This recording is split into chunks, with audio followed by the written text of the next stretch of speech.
Buenas tardes a todos. Un placer teneros nuevamente aquí. Vamos a dar paso a presentar a un compañero que es Víctor Segarra, porque hoy vamos a dar una charla, un café, para hablar sobre el tema de las cargas en las tendinopatías. Principalmente en dos tendinopatías, en la tendinopatía de Aquiles y en la tendinopatía rotuliana, que son los dos tendones con mayor prevalencia de tendones de tendinopatía de carga, de extremidad inferior. Entonces, sin más, voy a invitar a Víctor. Lo tengo por aquí. Ya lo tengo. Y ahora se incorporará y empezaremos este debate que me parece muy interesante. Buenas tardes, Víctor. ¿Cómo estás? José, ¿qué tal? ¿Cómo estás? Oye, te veo muy bien. Te ha ido muy bien el confinamiento a ti. Sí. Qué bueno. ¿Cómo estás? ¿Bien o Bueno, mira, mientras que hacemos la presentación, que vayan entrando gente. Muy Entonces, bien. nosotros aquí muy bien. Es decir, estábamos a 40 días de confinamiento y hace 2 semanas que empecé en la clínica con los medios de seguridad. Y bueno, vamos haciendo poquito a poco. No se puede hacer mucho más, pero bueno, Muy bien. vosotros igual, ¿no? Yo empecé antes de ayer Sí, ¿no? y estoy ahora en la clínica.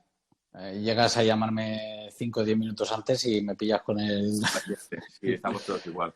Porque Sí. es un poco pesado. Tenemos que disfrazarnos, es 1 hora y pico. Sí. La verdad que, bueno, no es fácil, pero bueno, es lo que hay, no podemos hacer más. No se puede hacer más.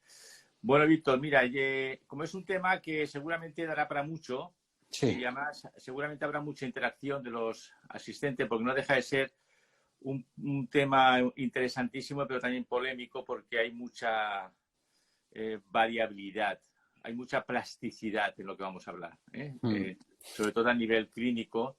Entonces, a mí me gustaría también un poco hablar de la evidencia, ¿vale? De la evidencia científica, pero un poco hablar también de esa evidencia científica cuando la aplicamos en clínica.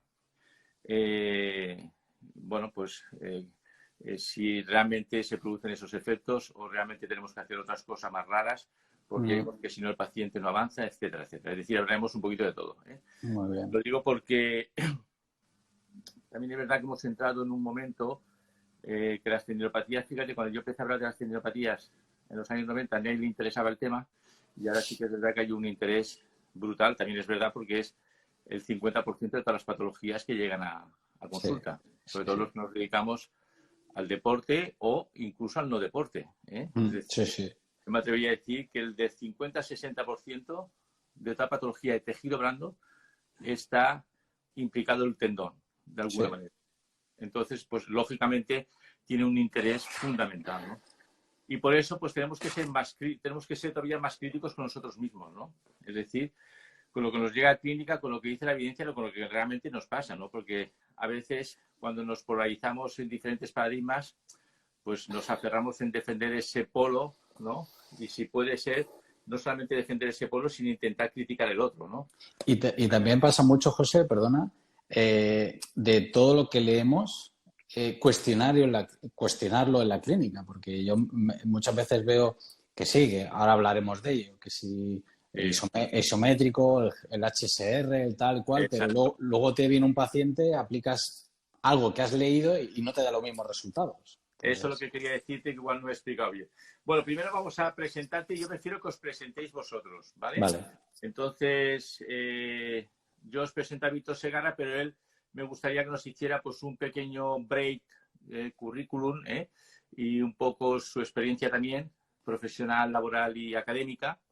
Y a partir de ahí, ¡pop!, entramos en materia. al tema, que hay para mucho, y por eso dejaré los comentarios abiertos. Si tú crees, si tienes el ordenador ahí y crees que quieres poner una diapositiva o algo, lo puedes hacer. Yo quito los comentarios, tú alumbras con el móvil a la diapositiva, ¿vale? Vale.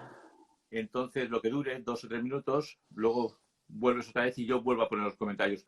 Lo digo porque si pones una diapositiva con los comentarios se ve fatal. En cambio, con los sin comentarios se ve mejor. Yo ayer lo hice con webinar que me hicieron de Colombia y la verdad que salió bastante bien.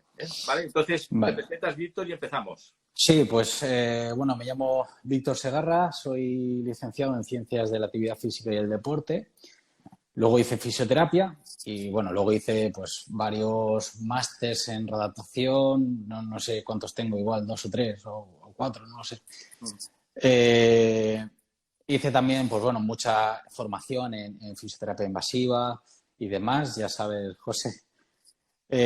Luego, pues bueno, en cuanto a mi experiencia profesional, pues o laboral, tuve la suerte de trabajar pues con José Manuel allí en la clínica Cerede y luego empecé mi proyecto aquí en Benidorm, que es de donde yo soy, en una clínica aquí en Benidorm.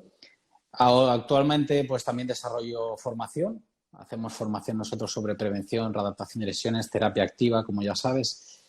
Y bueno, a día de hoy pues básicamente lo que me dedico es a tratar a algunos deportistas de élite de manera privada, la clínica y la formación. Muy bien. Y bueno, que ya sabes, estuve contigo allí un tiempecito con los tendones también trabajando en ello. Claro, pues muchas gracias, Víctor. Los tendones es un tema muy complicado, es una patología muy compleja. A mí me gustaría que entrásemos a fondo, porque tú has tenido también la oportunidad de ver tendones feos, tendones muy conflictivos.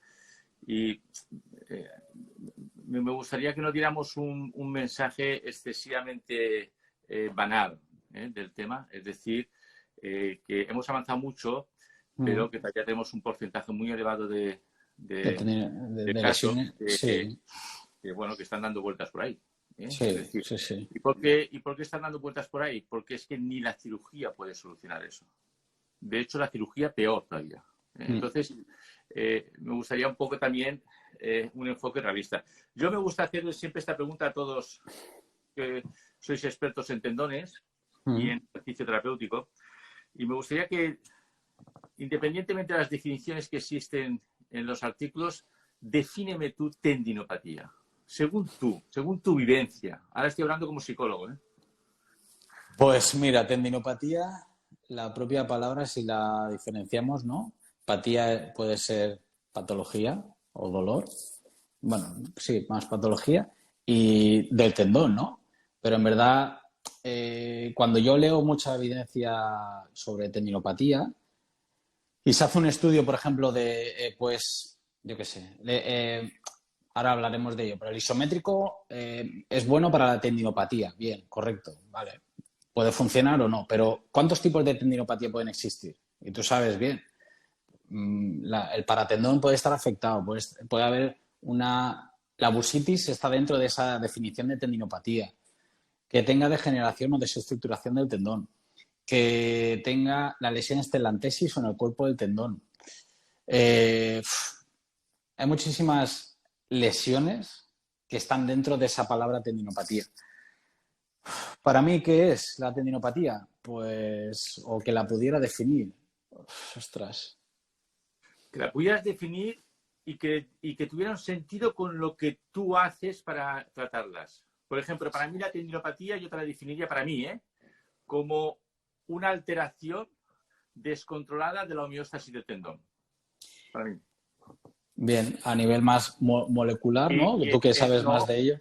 Y dentro de la homeostasis yo incluyo el mecanismo extrínseco, que es la parte mecánica, que influye en el tendón, y los dos mecanismos intrínsecos, que es la parte inmunológica que influye en el tendón, que serían las células proinflamatorias, y la parte nerviosa que influye en el tendón, que sería la inervación del tendón, que se encarga de activar sus mecanismos de homeostasis. Eso es. Yo la definiría así. ¿Tú cómo lo definirías? Yo creo que no podría igual definirla mejor que esta definición. La verdad que no me lo he planteado tampoco, no es algo así que haya pensado en ello.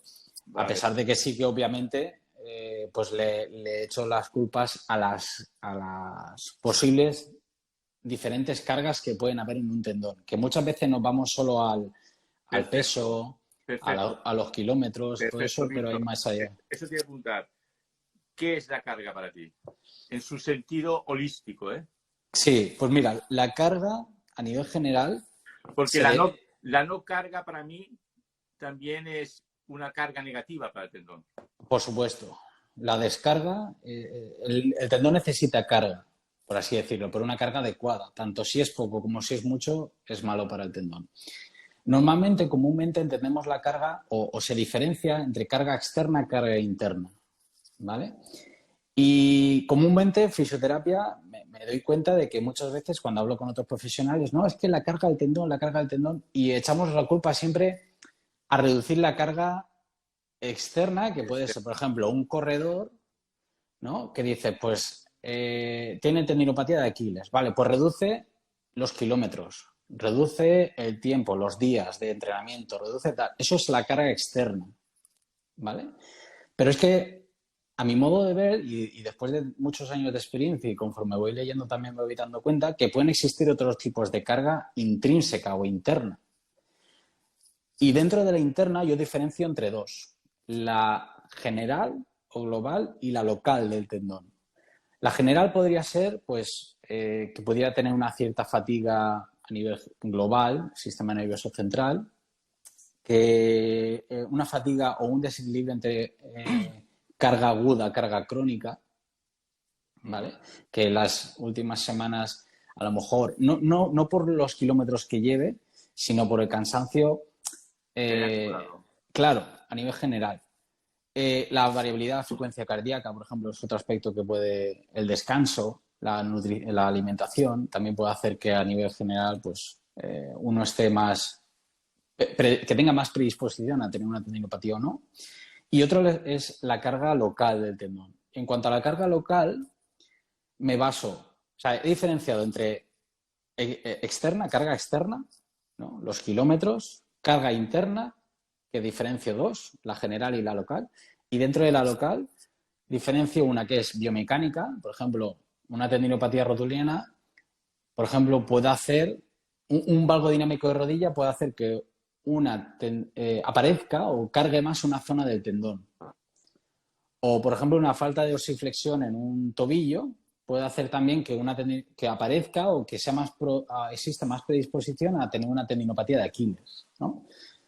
Y luego dentro del tendón también puede haber, pues, cargas de tracción, que es lo normal, cargas de compresión, que no le gusta nada al tendón, cargas de cizalla, que muchas para tendinitis pueden ocurrir, y de torsión. Claro.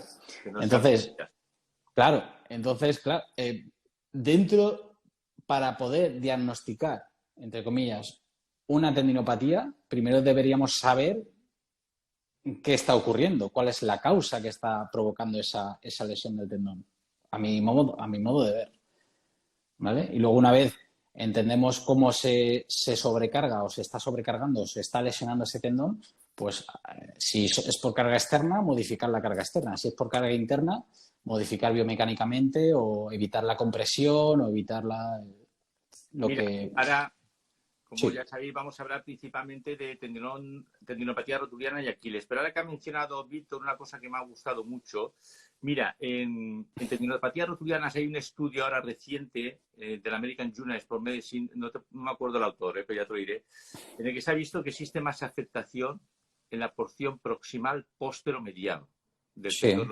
casi hasta un 90% de la muestra que estudiaron.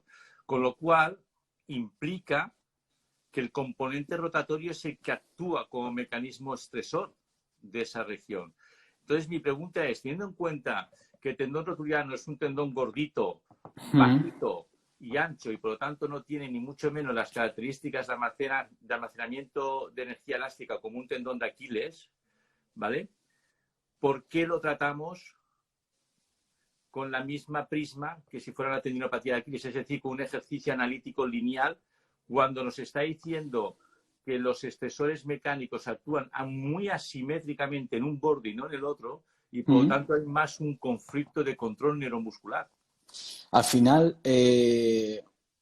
si tú te paras a pensar, metámonos en la cabeza un valgo dinámico de rodilla, por ejemplo, donde existe o suele existir una rotación interna de cadera y una externa de tibia, ¿no? Entonces, esa torsión que generas a nivel proximal y distal, lo que hace finalmente es que la parte medial del tendón es la que más está... Es la que sufre. Claro, es la que más cargas se está soportando. ¿No sería más interesante gestionar un tratamiento de ejercicio terapéutico prioritariamente en el control neuromuscular que no buscar fuerza con un control neuromuscular deteriorado, que lo que vas a hacer es provocar más estrés? Ahí yo me baso en dos principios. Que Contradíceme, últimamente... No. contradíceme si ves que yo estoy haciendo un poco de abogado del diablillo. Sí, no te preocupes. No, pero claro, es que para mí, con todo, la tendinopatía rotuliana recalcitrante estás sin avanzar ni un paso. Estamos igual que hace 20 años. Yo abordo esta temática, José, de dos maneras diferentes. Y es lo que últimamente se está abordando más la tendinopatía y casi muchas lesiones. Una es añadiéndole, ¿cómo lo podemos decir? A ver, como si aumentáramos el umbral de tolerancia del tendón. Entonces ahí, si quieres aumentar el umbral de tolerancia del tendón, sí que puedes utilizar con cargas, cada vez un poco más de carga con peso, con tareas pues, pliométricas o frenadas. En el caso de tendón rotuliano está más implicado en frenadas como la frenada después de un salto o la recepción de un salto. Si tú aumentas la tolerancia al tendón, ante la misma carga no te va a doler o no va a generar patología. ¿Me explico?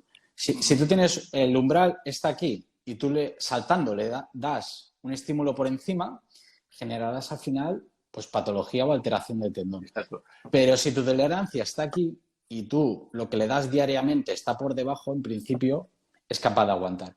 Y otro aspecto que trabajo mucho es el aspecto, pues en ese sentido, de control neuromuscular o biomecánico, porque al final valoro muchas cosas a nivel neuromuscular, a nivel biomecánico, a nivel central, valoro muchos aspectos.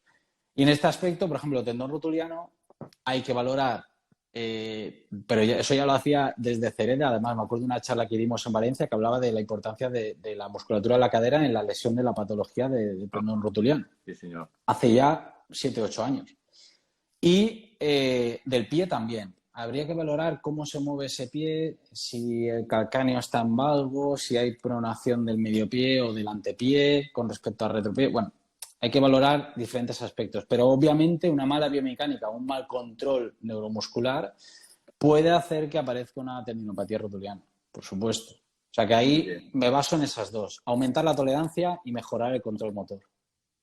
Hablemos de la patogénesis, Víctor. Vamos a coger dos modelos. Sí. Hay varios modelos, muchos coinciden, pero vamos a coger dos modelos. Me gusta también mucho el debate, el modelo de iceberg, porque está la parte oculta, que entraría ahí la biomecánica, déficit control muscular y tal, que es de lo que hablaremos. Pero vamos a coger dos modelos, que es el modelo continuum clínico, que ya nos habla aquí Javier García. Sí. Nos los explicas un poco. ¿Y cómo gestionarías tú en este modelo de continuum de la doctora G. Kuhl los diferentes ejercicios según la fase en que se encuentra este tendón? Es decir, si se encuentra en una fase reactiva, si se encuentra en una fase de deterioro, una fase degenerativa, también con focos reactivos. Háblanos un poco de cómo lo entiendes tú este modelo, ¿vale? Sí. Y cómo gestionarías tú, cómo planificarías tú las cargas en general. Pues mira. A mí me interesa también lo que planificas tú en tu consulta, en tu gabinete, y lo que le dices al paciente que tiene que planificar, ¿vale? Vale. Mira, yo en principio lo que entiendo por tendinopatía reactiva es una tendinopatía, ya sea degenerativa o sin degeneración, pero es que existe un dolor, ¿no? Que además es cuando te viene el paciente. El paciente te viene cuando tiene dolor. Si no tiene dolor, pues... No viene. No viene. Aunque esté degenerado el tendón. Entonces, dentro de la patología con dolor, me viene la persona con dolor, ¿qué ejercicios hago? A ver, hablamos de hace unos años, 2015, Jill Cook, que hablaba de los isométricos, tal y cual, vale. Ahora, hace poquito, otros investigadores, como, pues bueno, Holden, por ejemplo, etcétera, han visto que isometría, los ejercicios isométricos no son mejores que el heavy slow resistance en cuanto a dolor también, sino que lo reduce los dos. Luego hemos visto también eso en patología de tendón rotuliano. Hemos visto también que los isométricos en el tendón de Aquiles tampoco son muy recomendables. No disminuyen tanto tampoco, o sea, no producen tanta analgesia como se dice. Y esos son estudios de O'Neill de hace unos meses también, donde vieron que en pacientes con tendinopatía de Aquiles hicieron un trabajo isométrico muy parecido al protocolo de Jill Cook y no obtuvieron reducción del dolor. Entonces, bueno, pues está un poco ahí en el aire. Yo trabajo en isométrico. Sí que puedo trabajar en isométrico, sobre todo si el paciente me viene con mucho dolor. ¿Vale? Si el paciente viene con un dolor mayor de 5... Sí. Perdona, ahora sigues, pero perdona que si no se me va. Pero yo, por ejemplo, tengo un caso muy reciente de un deportista profesional que tú lo has tratado conmigo también.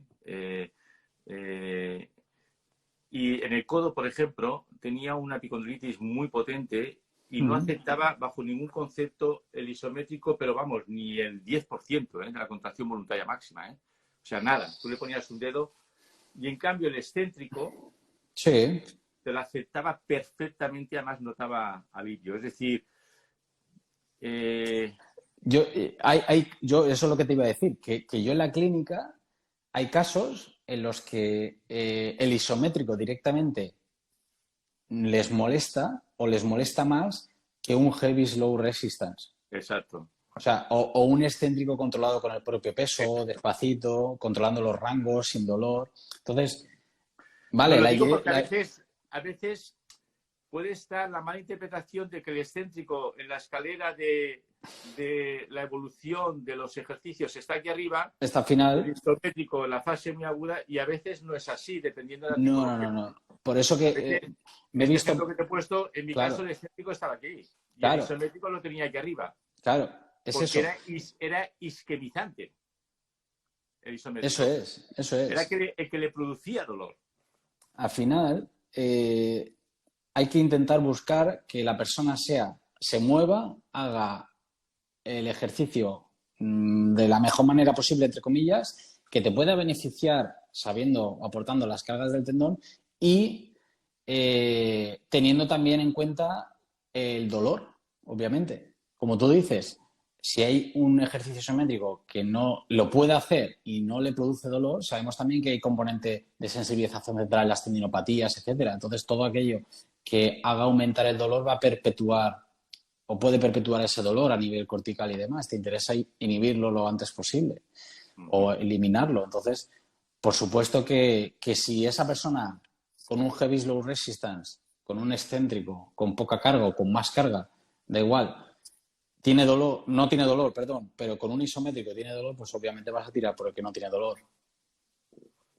Sí.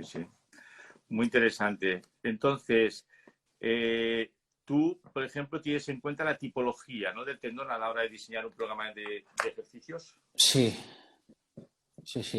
¿Cómo la describes? ¿Describirías tendones extrasinoviales o tendones de carga y tendones estabilizadores o tendones de carga, estabilizadores y de movimiento?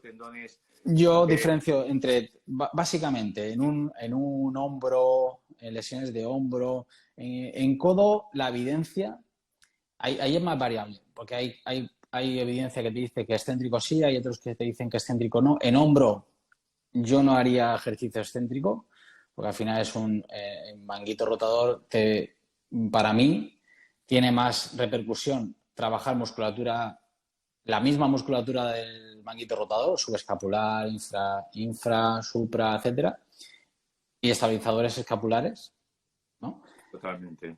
Y lo que sería tendón rotuliano y tendón de Aquiles sí que son, o le llaman, como mucha gente, tendones de carga, pero hay que abordar ese tendón en base a lo que luego va a hacer. Un tendón de Aquiles, pues sabemos que tiene un componente o se trabaja más en un componente más pliométrico que no tanto, a lo mejor, un rotuliano no soporta tanta carga pliométrica. El Aquiles sabemos que se lesiona sobre todo en corredores, que son pequeños saltos. Al final, la carrera son pequeños saltos mantenidos en el tiempo. Entonces, son acciones pliométricas constantemente. Ese tendón incluso es diferente del tendón rotuliano. que igual tiene más, o las lesiones acontecen más en cuanto, pues eso, recepciones de un salto, cambios de dirección, en deportes donde existen esos componentes técnicos, ¿no? Entonces, en ese sentido, la verdad que la carga o los tendones son diferentes y, por supuesto, el abordaje en cuanto al ejercicio debería ser diferente también. ¿Y qué ejercicios propondrías tú, por ejemplo, una tendinopatía rotuliana en la porción no insercional, por ejemplo? ¿Proximal? En el cuerpo del tendón. En la porción no insercional, en el cuerpo del tendón. Pues, a ver, ahí a ese nivel, la verdad que sobre todo sí que trabajaríamos, ya te digo, yo así a grosso modo, para que la gente lo entienda, si tiene mucho dolor, podría por lo menos intuir que podría necesitar algún ejercicio isométrico. Ya hemos dicho que el isométrico va a variar y que hay gente que sí, hay gente que no y tal. Pero bueno, si tiene mucho dolor, sabemos que hay un componente analgésico donde me puede reducir el dolor unos minutos y así yo poder entrenar pues con un poco más de carga durante la sesión, en esa ventana de no dolor, ¿vale? Trabajaría mucho con pues bueno, como hemos dicho antes, el control motor. Valoraría a nivel de el lumbo pélvico cómo está, a nivel de cadera cómo está, a nivel de incluso rotacional de tibia sobre fémur cómo está, a nivel de tobillo, pie cómo está, ¿vale? Para poder abordar la tendinopatía rotuliana de una perspectiva pues algo más biomecánica general y de control motor, de ver cómo puede haber musculatura que se activa más tarde, lo que hablábamos, o lo que sabes, el feedback, feed forward, a ver cómo está. Y al principio podía utilizar esas isometrías que hemos dicho, si la persona viene con mucho dolor. Si viene con un dolor de 4 o 5, probaría primero a hacer un test o un ejercicio con Heavy Slow Resistance, que se ha visto que es más efectivo, no solo a nivel de funcionalidad, sino ganancias de fuerza también y ganancias de mayor número y tamaño de las miofibrillas, los estudios de Kongsgaard de hace unos añitos. Explica este tipo de ejercicios que son los de Sibernagel, porque seguramente hay gente que a lo mejor no sabe de qué consiste. Lo del dolor. No, los ejercicios de alta intensidad, velocidad lenta. Ah, vale, sí, el Heavy Slow Resistance. Los ejercicios de Sibernagel. Sí, esos, bueno, hay estudios que luego Kongsgaard y colaboradores vieron en microscopio cómo estaba el tendón, vieron que con este protocolo Heavy Slow Resistance aumentaba el tamaño y el número de miofibrillas en el tendón, con lo cual aumentaba esa área de sección transversal y lo conseguía hacer más fuerte ese tendón. Esos protocolos son si no recuerdo mal, eran entre 6 y 8 semanas, sí, donde la carga iba progresivamente de 15 RM en 3 ejercicios, que era sentadilla, la jaca y creo que era sentadilla unilateral, no recuerdo bien porque han habido varios protocolos ahí en medio, ¿vale? Pero bueno, eran 3 ejercicios que iban de 15 repeticiones máximas hasta 6 repeticiones máximas, haciéndolo progresivamente de 15 repeticiones máximas 2 semanas, 12 repeticiones máximas, luego 10, 8 y 6. Y luego tenían que hacerlo lento. Al tendón lo que no le gusta sobre todo es la pliometría, ¿vale? El tendón sufre con los estímulos pliométricos. Entonces, al hacerlo lento, 3 segundos en la fase excéntrica y 3 segundos en la fase concéntrica, en principio es cuando no te duele el tendón durante la realización del ejercicio y de esa manera, como dice César aquí, que lo estoy leyendo, de 15 RM iban progresando cada semana hasta 6 RM. RM son repeticiones máximas. Exacto. Es decir, se ponían peso, hacían repeticiones y cuando llegaban a la 15 tenían que tener la sensación de que no podían hacer ninguna más. La sensación de fallo. Eso es. Si pensaban que podían hacer 4 o 5 más, tenía que subir el peso. Y si hacían 12 y no más, tenía que bajar un poco el peso, ¿vale?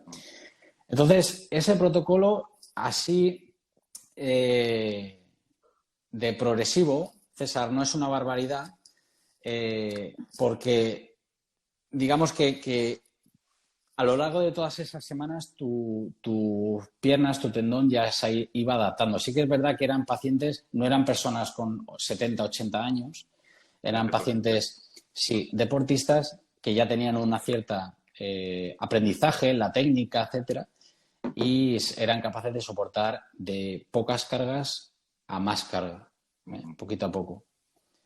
Obviamente, eso luego hay que extrapolarlo al paciente que tienes delante. No puedes ponerle a un tío que no cogió una pesa en su vida, hacerle 15 RM. Primero te enseñaré la técnica con su propio peso, etcétera. Esa persona tendrá su RM también. Claro, y en un momento. O sea, tú hoy Claro. coges y le pones a una persona 30 kilos, te hace 15 y a lo mejor en 2-3 días le pones la misma carga y te hace 10. Exacto. Porque a lo mejor ese día no ha dormido bien, está cansado por otra razón, ha trabajado toda la noche, etcétera. ¿Vale? Entonces, eso te cambia diariamente, incluso en el mismo momento. Ahora la última publicación que dice, se vuelve nuevamente a lo que tú dices, es decir, los mejores resultados con altas intensidades y plazos de mínimo 12 semanas. ¿Estás de acuerdo? A ver, es que depende, porque no es lo mismo que te venga un tendón degenerado como nos venían ayer en Cerede, que está destrozado, que un tendón a lo mejor de una persona que es una tendinopatía reactiva y poco más. O sea, obviamente, es que protocolizar... que yo veo, es decir, que hay que hacer una clasificación todavía mucho más por subcategorías para no hablar de forma tan generalizada, porque si no, es lo que tú dices, claro, nosotros tenemos tendones que han venido en Cerede tan degenerados que han dado la vuelta al mundo. Sí, y que han visto 80 fisios. Con pinzas, porque aquí tienes que resetear todo. Es Claro. decir, y es lo que hablamos, es que no tenemos la opción quirúrgica. Esto es importante que se tenga claro, que la opción quirúrgica es peor que cualquier opción conservadora. Es decir, estamos en un bucle, ¿no? Sí, sí, sí. La verdad que... Sí, a ver, lo que tú dices, cuando te viene ya una persona que te viene ya a lo mejor ya con 3-4 años de dolor, que ha visitado no sé cuántos fisios, que sigue igual o incluso peor, que ya ha cogido maladaptaciones, al andar se mueve mal, no sabe, no tiene fuerza porque le duele cuando a lo mejor se levanta con esa pierna o se intenta bajar escalera, etcétera. Es que al final tienes que resetear en desde muchos aspectos, a nivel cognitivo, a nivel central, a nivel biomecánico, muchísimos niveles. Y decir que si lo general es 12 semanas o 8 semanas o tal, es muy complicado. Bueno, eso son conclusiones, Ya. De consensos. Los consensos siempre hay que leerlos, pero unos luego los tiene que valorar en el día a día. Mira, aquí lo que comenta Sergio, yo ahí soy bastante partidario también. Es decir, para mí la fase de recuperación después del ejercicio con el tendón, para mí es importante. ¿Tú la consideras esta? Siguiendo las recomendaciones de la literatura de respetar esos 36-48 horas de neosíntesis. ¿O tú crees que el tendón patológico funciona totalmente diferente su turnover a un tendón sano y de 36 horas nada, de 48 nada y ya mejor necesita otro tipo de estímulo para no crear síntesis, sino para crear un efecto de mejoría de la calidad de colágeno que tiene el residente? Pues es algo complicado y que yo creo que debería ponerme con el microscopio a ver qué es lo que pasa después de hacer un ejercicio, porque sí que es verdad que la literatura, existe un artículo de Magnusson de hace unos años que era una revisión de otros estudios que cogieron, solo hay 2 o 3 estudios que uno cogieron una persona que corría 20 kilómetros, otro que hacía 10 series de 10 repeticiones del leg extension y midieron un poco cuál era la síntesis neta, ¿no? Y la degradación de tendón a lo largo después del ejercicio, a lo largo de los días. Y vieron que a partir de las 36, 48 horas, más o menos se igualaba el equilibrio y a partir de ahí aparecía la síntesis total era mayor que la degradación, ¿no? Pero, claro, un perfil patológico, esa persona, esos estudios, yo no sé, si no recuerdo mal, creo que no había patología, sino que era No, simplemente la síntesis de una persona sana. Claro, te metes en una degeneración del tendón y luego, con un tendón degenerado, cuando tú aplicas ese estímulo, ¿qué regenera? ¿Regenera la parte sana o o la síntesis se produce en la parte sana o en la parte afecta? claro. A lo mejor necesitamos pues de esa electrólisis o de esos componentes que pueden ayudar a la parte degenerada. Exacto. Es Mira, difícil. aquí Javier García dice 12 semanas mínimo es lo que recomienda la literatura, pero yo siempre digo que para mí un tendón no está curado hasta que no pasa mínimo un año sin sintomatología y que el deportista haya recuperado su actividad deportiva por lo menos a igual nivel que cuando antes de la sintomatología. Ejemplo, para que lo entendáis. Rafa Nadal, todos sabéis que Rafa Nadal tuvo una tendinopatía muy, muy grave, rotuliana, que estuvo unos 2 años y medio, ¿no, Víctor? Sí, por ahí estuvo. Nosotros formamos parte en el tratamiento de él, los dos, tanto Víctor como yo. Sí. Y para mí una tendinopatía curada es cuando no tuvo sintomatología, volvió sin nada de dolor, no solamente volvió, sino que ganó todo y estuvo durante un año absolutamente sin nada de dolor. Eso para mí es un tendón curado. ¿Pero por qué? Se le ha hecho un programa después de seguimiento durante un año, ¿no?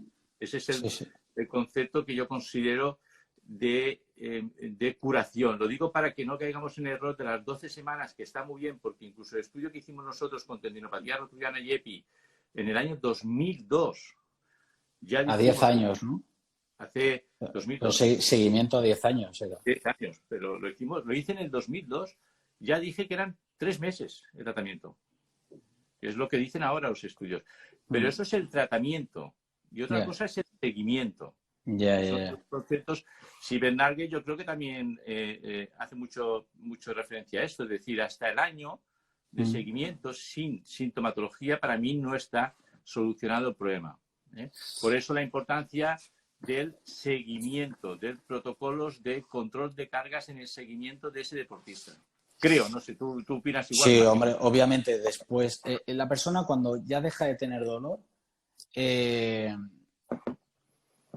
susceptible de que vuelva a tener dolor. Y ya sabemos que en muchas patologías, la patología previa, una lesión previa, es el factor de riesgo de tener otra lesión. Y a pesar de que la persona no tenga dolor, porque hayamos hecho pues, un buen control de cargas, hayamos hecho electrólisis, neuromodulación, la terapia cada uno que haga, esa persona, a pesar de no tener dolor y hacer lo que ya hacía antes, no significa que ese tendón ya esté, o sea, óptimo, ¿vale? Sino que sabemos que durante una temporada en un deportista profesional va a tener pues, cambios en las cargas, va a tener una pretemporada. Ahora, estas semanas, yo estoy ahora con un jugador de fútbol profesional y esta semana no he podido entrenar. ¿Y ahora qué? Ahora van a empezar todos a jugar. De nuevo, yo creo que va a haber un aumento de recaídas y de lesiones bastante grande que en verano vamos a tener que intentar solucionar porque para el año que viene. A mí ya me están llegando y están iniciando, imagínate. Y llevan una semana, ¿verdad? Una semana. Hay Pero muchas bueno, cosas que luego no puedes controlar. Eso ya era algo que se prevé, ¿no? Que se preveía, ¿no?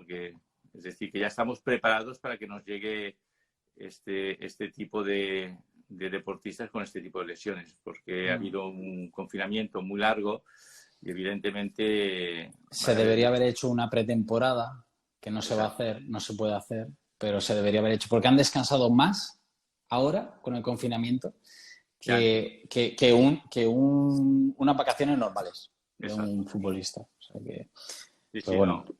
Es un tema interesante. Y a todos esos niveles los tendones se han desadaptado. Por ejemplo, ya que hablamos de tendón, los tendones se han desadaptado estos 2 meses, a pesar de que muchos han entrenado, a pesar de que muchos han estado pues entrenando gimnasio, tenían sus máquinas de correr, su cinta de correr, etcétera, pero el estímulo no es lo mismo en la cinta de correr o en el gimnasio levantando pesas o cargas que corriendo, por ejemplo, o corriendo en césped o haciendo cambios de dirección. Y no es lo mismo un lateral derecho que un central, que un delantero, y dependiendo del delantero como sea, si es muy rápido, si no, si hace muchos cambios de dirección o hace muchos dribblings.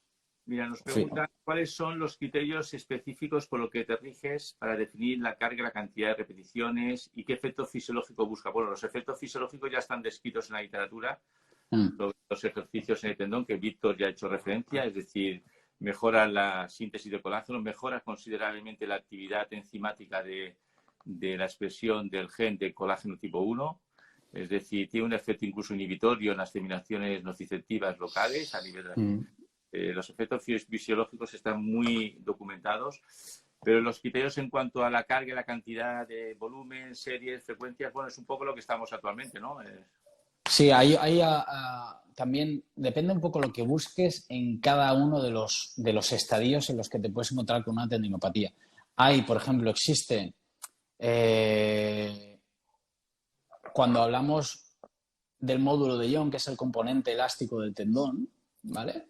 Se ha visto que con cargas altas, excéntricas, estimulas más el módulo de Young que con otro tipo de estímulo, ¿vale? Entonces, en un primer momento, el Heavy Slow Resistance, si nos basamos un poco en la escala normal, ¿no? Primero podríamos hacer ejercicio, pues a lo mejor con el peso corporal lento, si no es capaz de tolerar más carga, luego aumentamos la carga, hacemos Heavy Slow Resistance, alta carga de manera lenta y progresivamente podemos hacer un trabajo luego con más carga aún, solo con componente excéntrico. ¿Por qué? Pues el Heavy Slow Resistance puede aumentarme la fuerza por un lado y puede mejorarme un poco a nivel muscular, de aumento de masa muscular, ¿vale? Pero el módulo, o sea, con el ejercicio excéntrico de alta carga vas a mejorar el componente elástico del tendón, mejorando ese módulo de Young, ¿vale? Y solo lo conseguirás con altas cargas, y eso hay bastante evidencia al respecto, altas cargas y de manera excéntrica. ¿En qué porcentaje de módulo de Young crees que es el más óptimo? En la literatura es 6%, ¿no? Hay entre un 4 y un 6% de alargamiento. Tiene que alargarse. Ellos hablan de la zona anabólica, la zona que realmente estimula... Eso es, la zona donde más se estimulan los tenocitos. Nosotros ya hicimos con Víctor, fijaros, esto que estamos hablando ahora, que esto con ecografía. Hicimos con Víctor con ecografía hace más de 7 años.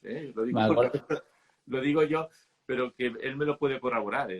Sí, lo hacíamos, medíamos la distancia del tendón en reposo y luego con un... perfectamente que el rango óptimo de carga, le llamábamos nosotros, los anglosajones le llaman el sector anabólico, que correspondía a ese 6%. Se estiraba. Luego, la otra pregunta, ¿qué valoro yo para saber la carga, ¿no?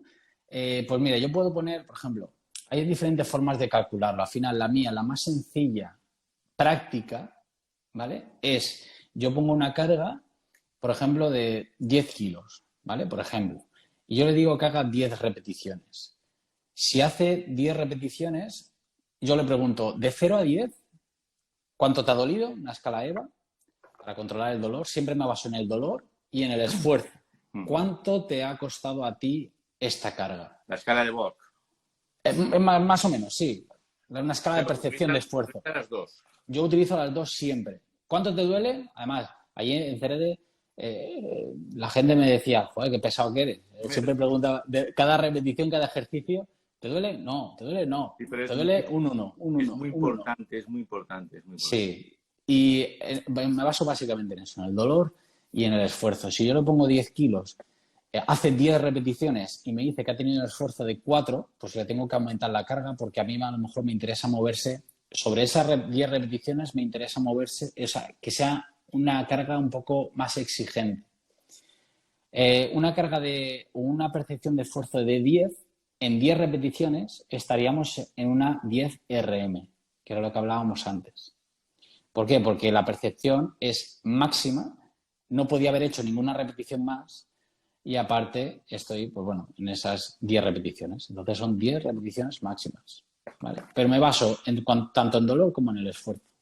Y el dolor también, como dice César, dolor también al día siguiente o incluso 2 días también. Hago un calendario de control de la tendinopatía, control de la recuperación, le llamo yo, para, pues bueno, controlar. Oye, hoy hemos hecho un ejercicio, más aún, si hemos hecho isométrico, ¿vale? Donde ha habido una analgesia, yo no puedo controlar. Esa es otra de las lacras del ejercicio isométrico, que si yo hago isométrico, genero analgesia, yo luego no, ¿cómo controlo yo el ejercicio si esa persona tiene dolor? O sea, si no tiene dolor, que es algo que yo utilizo para controlar la carga. Para mí es muy importante la respuesta del día siguiente. Para mí. Claro, claro. Pero y durante el entrenamiento, si genera analgesia, yo no sé qué ejercicio le está causando más irritabilidad a ese tendón, porque está sin dolor. Y eso, sí, Bernagel hace unos meses hablaba de por qué no hacer isométrico, y una de las razones era esta, que si no hay, el dolor lo tenemos que manejar o sea, para nuestro bien, debemos utilizarlo, el dolor, para saber si ese ejercicio le corresponde o no le corresponde.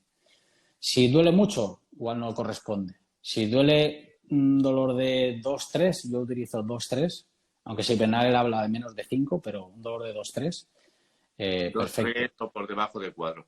Y eso aquí es. César dice, ¿por qué hay más tendón sano en un tendón rotuliano tendinopático? Bueno, es un poco lo que habíamos hablado antes, es decir, el tendón rotuliano sí que es cierto que sufre más con características tendinopáticas a nivel proximal, de la inserción proximal, en la parte medial.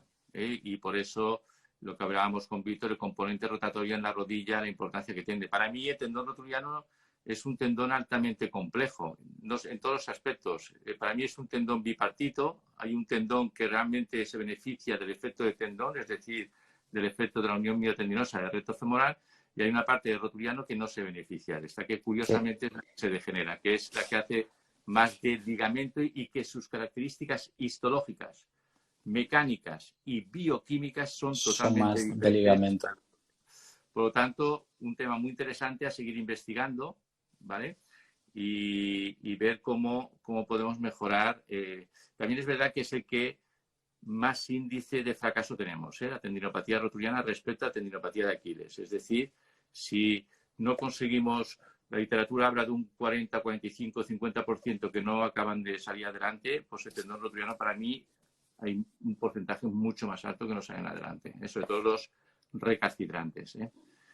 Por eso también estaría justificado todas estas terapias, ¿no?, que van saliendo, ortobiológicas, infiltraciones de plasma rico en plaquetas, células madre, mesenquimales, células madres adipocitarias, proloterapia, la técnica EPI. En definitiva, todas estas terapias lo que intentan es buscar una solución a esa parte biológica, ¿no?, que consideramos que es muy difícil de reponer, ¿no? Yo creo que hay que aprender un poco a combinar todo eso, siempre y cuando se tenga una lógica adecuada, pues combinar la terapia invasiva con la EPI, la neuromodulación, control de las cargas, cambios a nivel cortical, neurociencia, biomecánica, trabajando también pues con podología, si hay que utilizar plantillas o no. Yo creo que nos falta a veces... Incluso el tendón de Aquiles, plantillas secuenciales que hacemos nosotros. Sí. Yo creo que al final a veces pues vamos un poco o demasiado encaminados a utilizar una sola herramienta, ¿no? Nosotros como fisios en la práctica, utilizar solo una herramienta como puede ser pues la neuromodulación, la EPI o el control de las cargas o el excéntrico, solo dentro del control de las cargas solo el excéntrico. Y probablemente pues nos estemos equivocando muchas veces y nuestro porcentaje de éxito muchas veces sea más bajo de lo esperado. Porque creo que lo ideal es combinar varias herramientas en todos los sentidos. Y acertar cómo los combinas. Eso sería ya... Eso es lo más complicado. Esa es la diferencia que hay de unos a otros, no nos engañemos. Es decir, que tú has trabajado con nosotros, que tú hayas recuperado unos tendones en un tiempo determinado y con un índice de recaída muy bajo respecto a otros, pues es eso, es saber diseñar la metodología. Los instrumentos los tenemos todos. Todos tenemos el mismo instrumento. Aquí no se esconde nada. La metodología para mí es la base de todo. Sí. En todas las terapias, es decir, en la EPI, que es la parte que me toca a mí personalmente, como en los factores de crecimiento, todos son terapias que tienen un sentido biológico. Es decir, hay estudios que están a favor y estudios que están en contra, pero es para mí puramente un problema de metodología. ¿Dónde la aplicas? ¿Cómo la aplicas? ¿Qué parte del plasma le metes? ¿por qué le metes esa parte de plasma que no hay determinadas moléculas y no le metes la otra que a lo mejor te interesa más para esa fase fisiopatológica? Es decir, son muchas variables que hay que determinar y hay que tomar una decisión muchas veces en una situación clínica, pues que tienes lo que tienes, ¿no? Y bueno, eso también es lo que hace que la fisioterapia sea enriquecedora, la clínica, ¿no? Al fin y al cabo, lo que predomina sobre todo eso es el razonamiento clínico que tú hayas aplicado. Sí, sí. Además, tú ya sabes que hay pacientes, por ejemplo, que tienen un proceso inflamatorio general, como puede ser una obesidad, que responden diferente a las tendinopatías, o no es lo mismo que esté tomando pues las estatinas, lo que sea para colesterol o algún tipo de medicación. Exacto. Y obviamente pues no va a responder de la misma manera, aunque el tratamiento sea igual que otra persona con la misma lesión.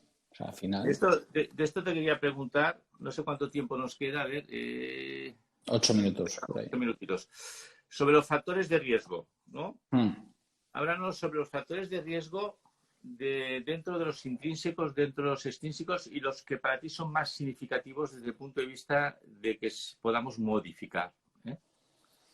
Pues mira, de los factores de riesgo que yo más he leído, tanto de tendinopatía rotuliana como de Aquiles, el que más, cuando tú lees estudios epidemiológicos, los que más existen son sobre obesidad. La gente obesa tiene más predisposición, en principio, a tener más de Aquiles, pero también más rotuliano. Bueno, la persona obesa es una persona inflamada de forma sistémica. Sí, de forma general. Inflamación sistémica. Entonces, a ese nivel, pues bueno, modificable sí, ¿no? Se puede modificar. Otro factor de riesgo es, pues bueno, típico la edad, colesterol, todas estas así más metabólicas. A nivel intrínseco, bueno, aparte de la carga externa, las alteraciones tanto en Aquiles como en rotuliano, se ha visto que el déficit, por ejemplo, de flexión dorsal de tobillo es un factor de riesgo a padecer las dos lesiones. ¿Vale? Esa es más intrínseca, normalmente modificable. Habría que ver si es por lo que se habla del astrágalo y habría que hacer mulligan, por ejemplo. Hay veces que estimulando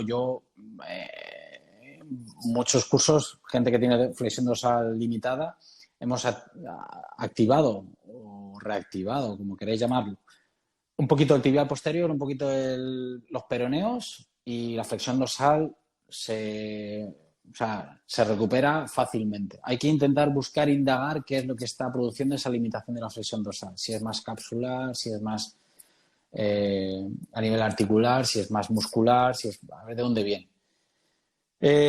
Luego, biomecánicamente también un componente bastante grande de alteraciones biomecánicas en cuanto al compromiso a nivel de tendón. Ya hemos hablado de ello antes, por las rotaciones a nivel de cadera, si viene de cadera o de pie, a los dos niveles. Tanto en Aquiles se ha visto que hay gente que tiene déficit o alteración de glúteo medio, tiene alteraciones también de tendón de Aquiles y también tendón rotuliano. O sea, es algo indudable. A nivel biomecánico existe. A nivel que puede haber cortical, el hecho de tener un dolor ya te cambia el patrón de reclutamiento muscular, con lo cual también es algo que tienes que restablecer. A nivel de fuerza, también es otro aspecto que tienes que mejorar, porque al final yo entiendo el músculo, o sea, el complejo músculo-tendón desde la unidad. Es decir, que si yo recibo un salto y las fuerzas verticales de un salto vertical en la recepción son, imaginémonos, de 100 newtons, y yo tengo un músculo fuerte, el músculo se puede encargar del 80% o de 80 newtons y el tendón de 20. Si yo tengo un músculo débil y en vez de 80 me soporta 40, el otro 60 se lo tiene que llevar el tendón. Entonces, claro, al final estás sobreutilizando una estructura que igual no está adaptada a esas cargas o que no tiene por qué estar adaptada y lo que te falta es fuerza. Entonces, todos esos componentes son modificables. Hay que hallar, hay que buscar, hay que indagar, hay que intentar averiguar cuál es el que más predomina de todos ellos, porque al final, José, nosotros podemos tener muchos factores de riesgo y lo más importante no es decir, oye, la flexión dorsal de tobillo es el déficit de flexión dorsal de tobillo es lo más importante. Voy a mejorar la flexión dorsal de tobillo en mi paciente. No, no, no.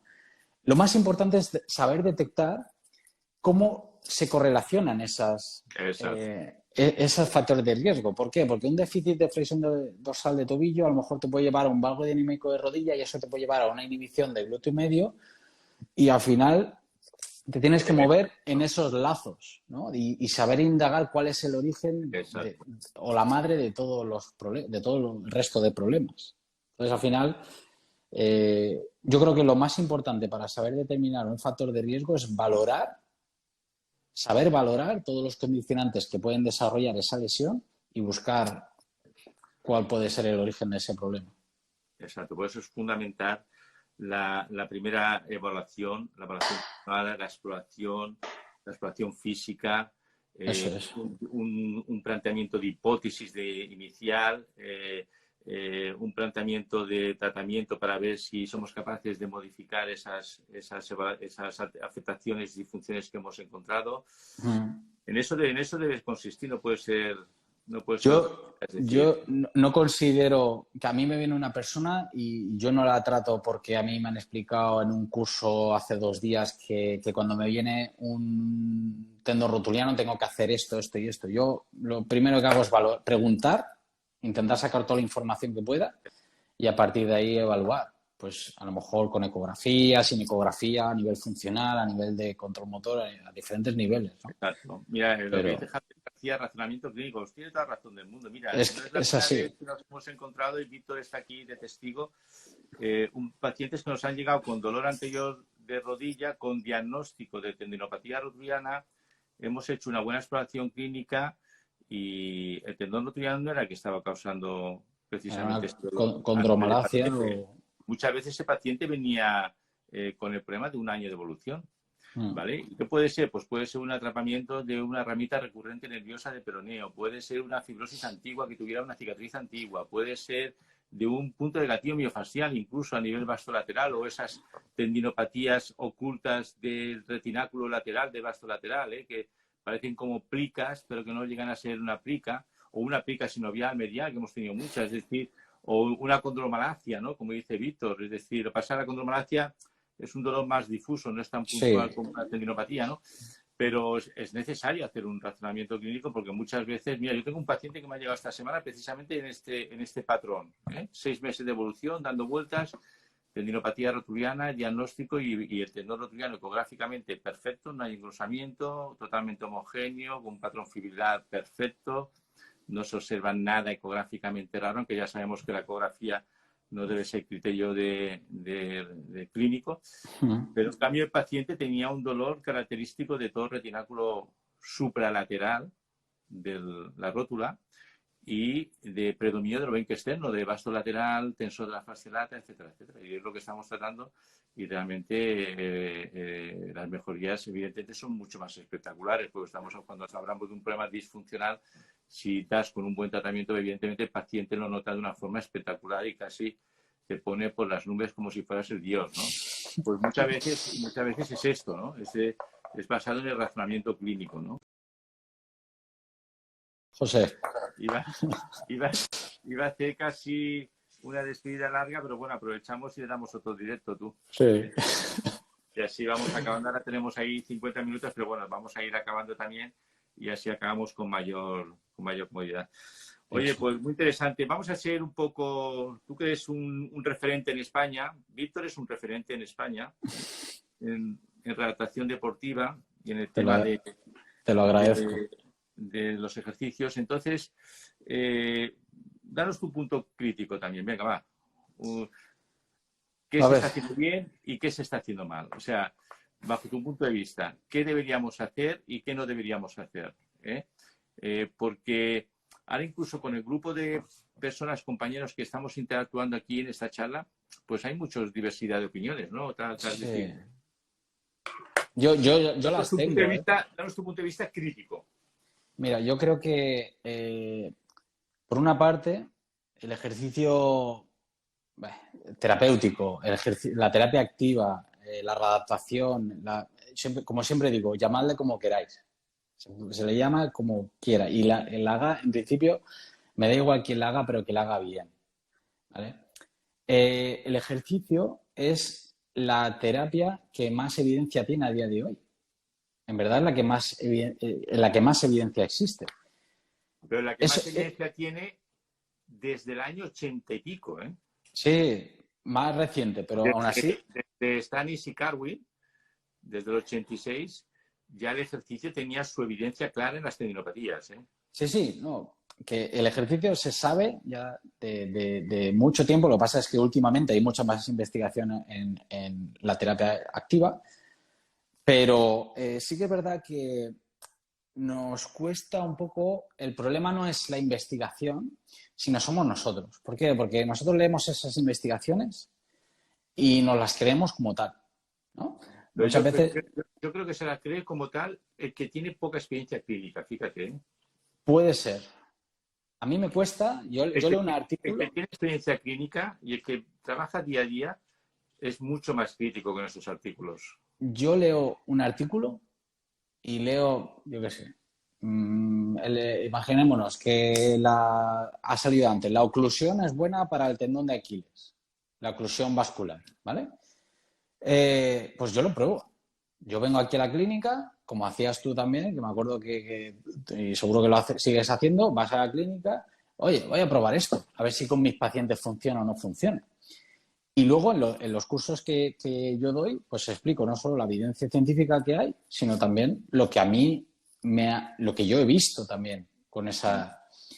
Entonces yo creo que nos falta un poco ser críticos en ese aspecto. Tener esa poca crítica hacia lo que un profesor nos dice, lo que un artículo nos dice, lo que un libro nos dice. Yo creo que hay que aprender mucho, hay que leer mucho, hay que experimentar mucho, hay que fijarse mucho en las experiencias también y en base a todo eso construir un propio mundo, ¿no? Digamos. Sí. Hay un libro de Kahneman que es Pensar rápido y pensar lento, algo así se llama, que es sobre el razonamiento clínico, ¿no? Sí. Y nos habla de que tenemos dos sistemas, sistema 1 y sistema 2. El sistema 1 es el que hacemos cuando no queremos pensar, el rápido, el intuitivo, ¿no? El que, me viene un tendón rotuliano y ¿qué hago? Pues esto y esto. Fácil. ¿Por qué? Porque me lo han dicho, porque en el curso no sé qué tal. Y el sistema 2 es ese pensamiento deductivo, donde tienes que indagar, tienes que pensar, donde tienes que hacer un razonamiento clínico, donde tienes que investigar. Yo creo que muchos de nosotros al final en la clínica caemos un poco en ese sistema 1 y no nos paramos a pensar qué es lo que mejor necesita el paciente. Y en ese sentido con el ejercicio pasa igual. Pensamos que el ejercicio excéntrico, el isométrico ahora, que si ejercicio funcional, que si readaptación, que si tal, pero tenemos que pensar qué es lo que necesita esa persona y para ello necesitamos, pues como habéis dicho por aquí, razonamiento clínico, un buen razonamiento clínico y al final vamos a lo mismo, ¿no? ¿Qué es el razonamiento clínico? Sí, porque el razonamiento clínico te lo puedes sesgar también a tu favor, ¿eh? Claro, yo digo, no, yo soy un buen Razonamiento razonador clínico clínico. con unas ideas preconcebidas también es Claro, también claro. es tóxico. Y si tú no conoces, porque no sabes, porque no has leído o no tienes mucho conocimiento, al final tu razonamiento clínico, si yo soy osteópata y solo soy osteópata, mi razonamiento clínico, yo voy a ver a la persona solo con ojos de osteopatía. Tú te lo adaptas a tu dominio de conocimiento. De la técnica o de... Eso Y es. Dani, es decir, hay que adaptarse al paciente y muchas veces nos adaptamos a los artículos, ¿no? O muchas veces metemos al paciente en el artículo, ¿no? Eso es. Yo siempre termino mis cursos diciendo una frase de Abraham Maslow que es: si la única herramienta que tienes es un martillo, todo se parecerá a un clavo. Claro. ¿Qué quiere decir esto? Que si solo sabes de osteopatía, si solo sabes de punción seca, si solo sabes de ejercicio excéntrico, al final vas a hacer eso con todo el mundo. Sin embargo, si tú tienes una caja de muchas herramientas, sabrás en cada momento cuál coger para poder utilizar con cada uno de los pacientes. Al final, yo creo que es lo que más debe priorizar. Ese razonamiento, conocer, indagar, pensar y aprender. Al final, aprendiendo de lo que te dicen los pacientes y de lo que lees. Al final es lo que más prioriza.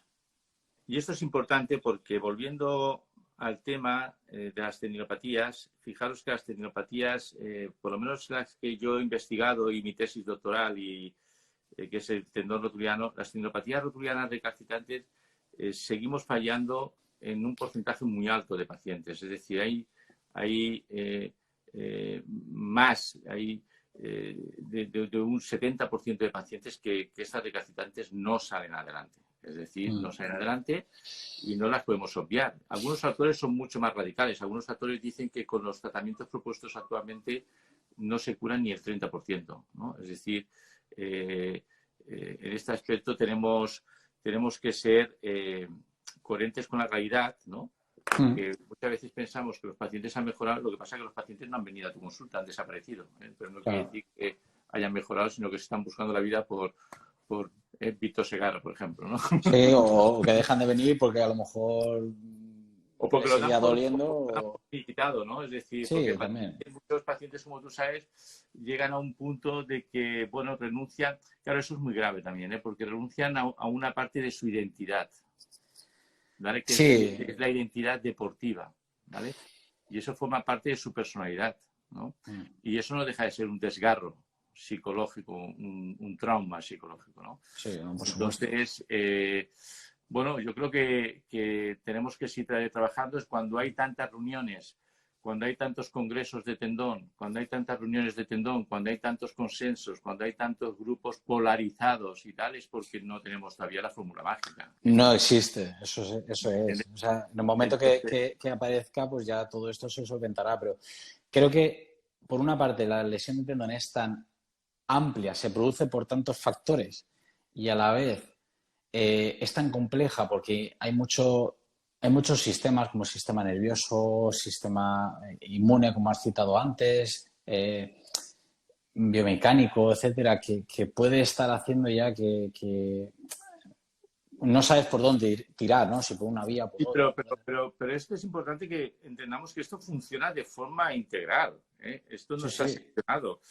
Muchas veces las investigaciones las hacemos seccionadas porque queremos ver qué pasa en determinado aspecto, pero no podemos... sí, la persona al final es un conjunto de todo, ¿no? No podemos separar. Yo no me muevo porque el músculo cuádriceps se me active y se me relaje el otro. Me muevo porque todo mi sistema está perfectamente diseñado para que se lleve a cabo todas esas funciones motrices, neurales, inmunológicas. Y al andarse contra de una manera específica para mantener el equilibrio, etcétera. Lo que pasa es que tenemos que saber, o intentamos, los que tenemos interés en el tema, intentamos saber, pues bueno, qué sucede en las partes y ver cómo lo que sucede en las partes, cómo podemos darle un sentido al todo, ¿no? Y porque, bueno, porque yo creo que es conveniente investigar de lo micro a lo macro, ¿me entiendes? Y ver el comportamiento global, ¿no? Y de ahí, de alguna manera, pues surgen pues un montón de ideas, ¿no? Y un montón de esto. Entonces, bueno, oye, me ha parecido muy interesante, ¿no? Sí, la verdad que sí. Hay mucho por aprender aún, ¿eh? Bueno, en todos los sentidos. Yo voy a hacer un poco de publicidad de Víctor, ya que ha tenido el de esto de permitirme que le robe su tiempo. Víctor hace mucha formación, que luego si quiere, yo lo que os aconsejo a todos, ahora somos bastantes estando en esta entrevista, la primera parte más, pero seguramente luego lo ve mucha gente esto, acaban viéndolo unos 300, 400 personas. Yo os aconsejo que lo mejor es que os pongáis en contacto con la cuenta de Víctor, la cuenta de Instagram de Víctor, que es la de ProElite Performance. Yo creo que la veis por aquí arriba, ¿no? Sí, bueno, yo lo veo, sí. Y entonces, bueno, pues que le hagáis preguntas. Él hace mucha formación de todos estos temas y de otros temas, ¿eh? Y entonces, pues, bueno, que consultéis ahí a través de su cuenta y él pues os informará de sus cursos, de formación, en fin, de todo lo que él considere oportuno, ¿eh? Lo que necesiten. De acuerdo. Pues oye, Víctor, muchísimas gracias por hora y cuarto casi, ¿eh? Nada, gracias a ti. Porque tengo otra reunión virtual, ¿eh? Y bueno, ha sido fantástico. O sea, nos has invitado a reflexionar.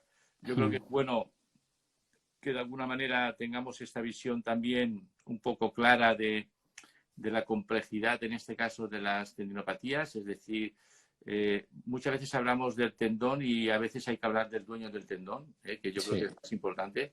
Sí, sí. Y esto lo sabes tú perfectamente.